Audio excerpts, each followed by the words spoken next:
London നഗരത്തിലെ അയൽവക്ക ബന്ധങ്ങളെക്കുറിച്ച് പ്രശസ്ത essayist എ.ജി. Gardiner ഇങ്ങനെ എഴുതി: ഞങ്ങൾ ലണ്ടനിൽ താമസിക്കുന്നവർക്ക് അയൽവാസികളുണ്ട്. എങ്കിലും ഞങ്ങളുടെ ലോകവും അയൽവാസികളുടെ ലോകവും തമ്മിൽ ചെറിയ പാർട്ടീഷന്റെ വ്യത്യാസം മാത്രമേ ഉള്ളൂ. നേരിയ ഈ പാർട്ടീഷൻ ആണെങ്കിലും ഞങ്ങൾക്ക് അയൽവാസികളെക്കുറിച്ച് യാതൊന്നും അറിയുകയില്ല. 5-6 വർഷം അടുത്തടുത്ത് താമസിച്ചാലും അവരെക്കുറിച്ച് ഒന്നും തന്നെ അറിയുവാൻ സാധിക്കുകയില്ല.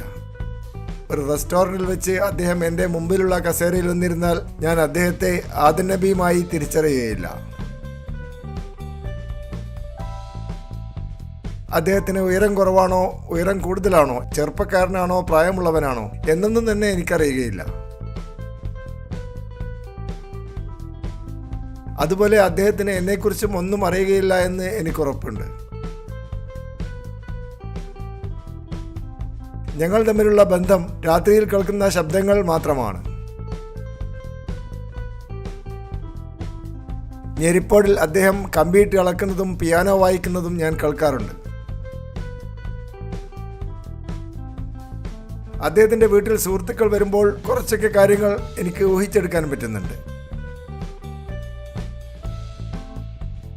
കാരണം അവർ ഉണ്ടാക്കുന്ന ശബ്ദങ്ങൾ ഞാൻ കേൾക്കാറുണ്ട്.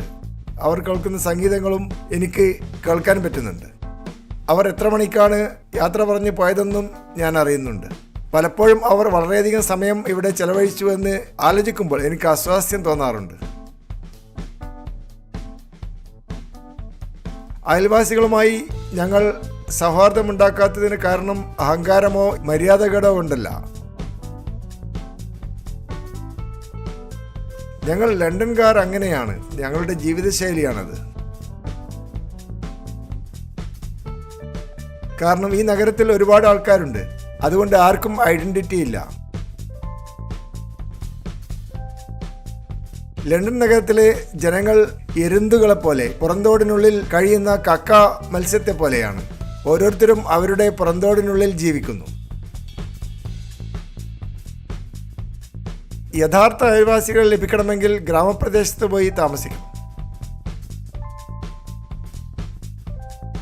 എങ്കിലും ഏതാനും ദിവസം ഗ്രാമപ്രദേശത്തിൽ താമസിച്ച് കഴിയുമ്പോൾ അയൽവാസികളുടെ വിഷം ചീറ്റുന്ന പെരുമാറ്റം കാണുമ്പോൾ ലണ്ടൻ നഗരത്തിലെ ഏകാന്തതയാണ് ഇതിനേക്കാൾ ഭേദം എന്ന് തോന്നിപ്പോകും.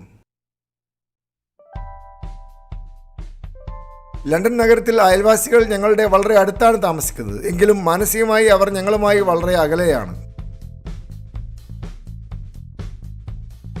ലണ്ടൻ നഗരത്തിലെ അയൽവാസികൾ എന്ത് ചെയ്താലും ഞങ്ങൾ കുറ്റം പറയും.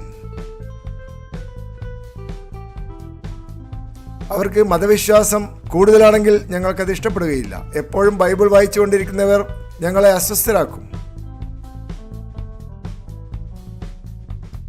അതേസമയം അവർക്ക് മതവിശ്വാസം കുറവാണെങ്കിൽ അവരുടെ സ്ഥിരതയില്ലായ്മയെ ഞങ്ങൾ കുറ്റപ്പെടുത്തും.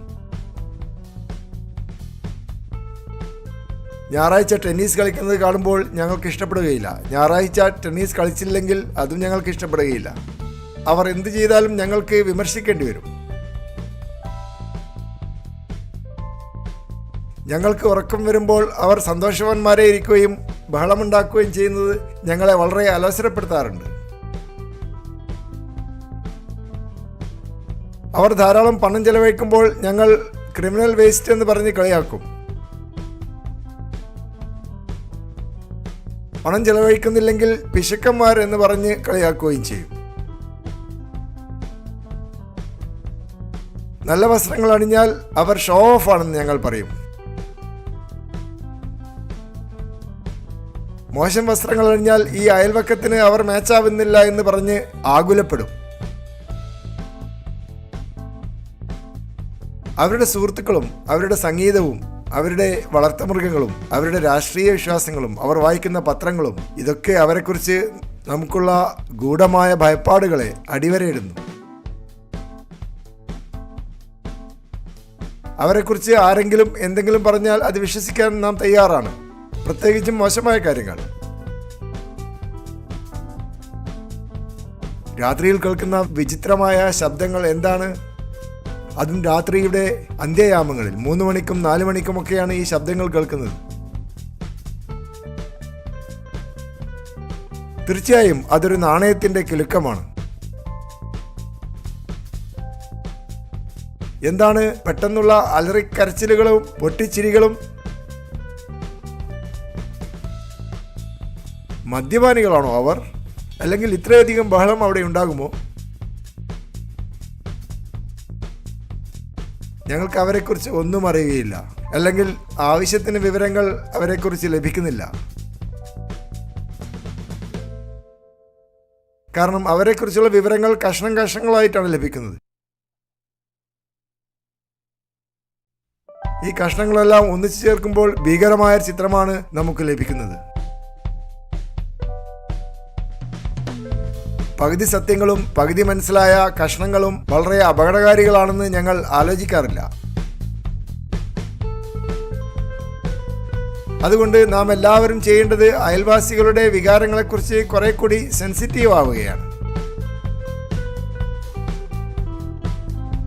ഞങ്ങൾ ഒരിക്കലും പിയാനോ വായിക്കാൻ പാടില്ല എന്ന് അയൽവാസി നിർബന്ധം പിടിക്കാൻ പാടില്ല.